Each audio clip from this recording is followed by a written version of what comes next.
Έχουμε πει αρκετά στα πρώτα δύο επεισόδια για τα ψάρια. Τώρα ήρθε η ώρα λίγο να πάμε στα βαθιά.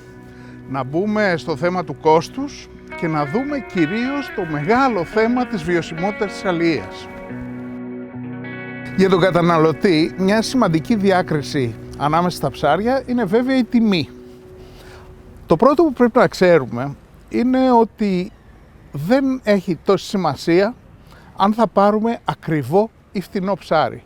Πάρα πολλά ψάρια, τα οποία είναι ταπεινά, να το πω έτσι, σε χαμηλές τιμές, είναι και εξαιρετικά νόστιμα και πάρα πολύ θρεπτικά. Η τιμή στα ψάρια καθρεφτίζει περισσότερο τη σπανιότητά τους σε σχέση με τη ζήτηση. Εκεί που πραγματικά είναι ενδιαφέρον αυτό το παράδοξο των τιμών στα ψάρια είναι όταν σε ένα ιχθυοπωλείο βλέπεις δίπλα-δίπλα το ίδιο ψάρι ιχθυοτροφείου και ελεύθερης αλληλείας με δύο διαφορετικές τιμές.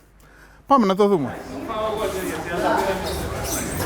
Είμαστε τώρα μέσα στο ιχθυοπωλείο και βλέπετε δύο τσιπούρες ίδιες, σχεδόν ίδιες τουλάχιστον, η μία δίπλα στην άλλη. Η μία όμως έχει υπερδιπλάσια τιμή από την άλλη. Η μία είναι αλανιάρα, η άλλη είναι ιχθυοτροφείου.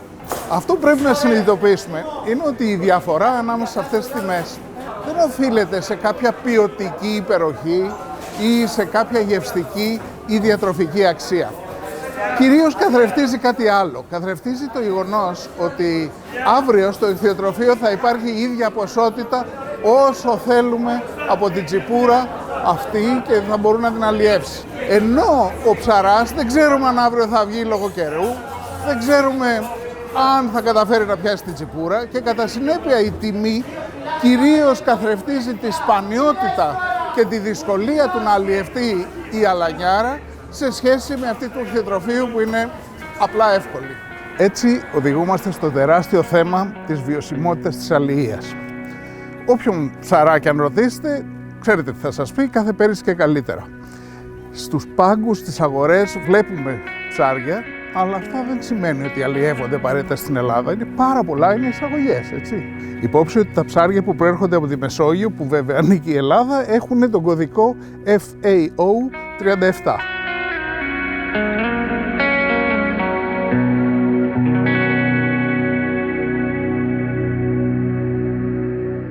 Η αλήθεια είναι ότι έχουμε υπεραλλιεύσει τις θάλασσές μας. Φανταστείτε ότι τα περισσότερα ψάρια που αλλιεύονται δεν έχουν προλάβει να αναπαραχθούν έστω και μία φορά. Ο ρυθμός με τον οποίο αλλιεύουμε τα ψάρια είναι πολύ μεγαλύτερος από τον ρυθμό με τον οποίο αναπαράγονται φυσικά. Εκεί είναι το πρόβλημα. Ποια είναι λοιπόν η βιώσιμη λύση ώστε να συνεχίσουμε να έχουμε ψάρια στις θάλασσές μας? Η απάντηση έχει δύο σκέλη. Το πρώτο έχει να κάνει με κανονισμούς, με νομοθεσία. Πρέπει να θεσπίσουμε κανόνες οι οποίοι έχουν αυστηρές ποσοστώσεις για κάθε ψαρά, ώστε να μπορεί να ψαρέψει πολύ συγκεκριμένη ποσότητα στις συγκεκριμένες εποχές του χρόνου. Στην Ευρώπη βέβαια αυτοί οι κανόνες υπάρχουν και εφαρμόζονται σε πολύ μεγάλο βαθμό.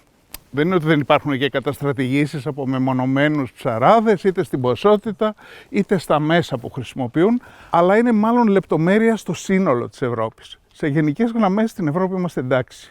Το δεύτερο σκέλος της λύσης είναι η ιχθυοκαλλιέργεια. Καθώς από τη μία επιβάλλεται να μειώσουμε την παραγωγή ψαριών από τη θάλασσα και από την άλλη όλο και περισσότερος κόσμος ανακαλύπτει τη διατροφική αξία του ψαριού και ζητάει όλο και περισσότερο, η ιδανική λύση είναι βέβαια η ιχθυοκαλλιέργεια. Το πρώτο που πρέπει να γνωρίζουμε είναι ότι στην Ευρώπη τηρούνται εξαιρετικά αυστηρές προδιαγραφές από τους παραγωγούς. Έτσι τα προϊόντα έχουν πολύ υψηλή ποιότητα και γαστρονομικά και διατροφικά βέβαια. Άλλωστε, αυτό διασφαλίζεται και από συχνούς κρατικούς ελέγχους, αλλά και από τις πολύ υψηλές προδιαγραφές που έχουν οι μεγάλες αλυσίδες σούπερ μάρκετ, που είναι και ο βασικός πελάτης των ιχθυοκαλλιεργητών. Και πολύ αργήσαμε με την ιχθυοκαλλιέργεια βέβαια. Αν το καλοσκεφτείτε, είναι η μόνη τροφή την οποία άρχισε ο άνθρωπος στον πλανήτη να την καλλιεργεί τα τελευταία 100 χρόνια. Στην Ελλάδα τα τελευταία 30. Κατά αναλογία δηλαδή, φανταστείτε με το κρέας να στέλναμε ακόμη κυνηγούς να πιάσουν άγριους βίσονες στα βουνά. Είναι η φυσική εξέλιξη των πραγμάτων η ιχθυοκαλλιέργεια.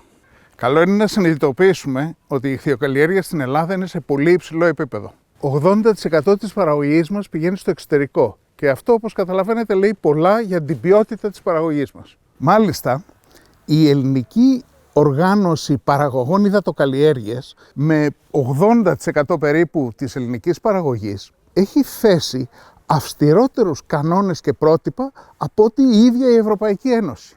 Ταυτόχρονα, όλα τα ψάρια τα οποία παράγονται με βάση αυτές τις αυστηρές προδιαγραφές και σε τροφή και σε συνθήκες διαβίωσης και σε περιβαλλοντικό σεβασμό φέρουν τη σήμανση Fish from Greece, το οποίο λειτουργεί ως εγγύηση ανώτερης ποιότητας.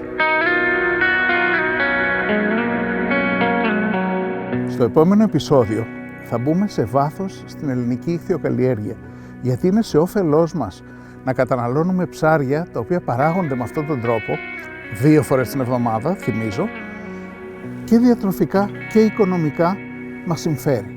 Άλλωστε σε αυτό θα συμφωνούσαν και όλα τα λανιάρικα, όπως καταλαβαίνετε.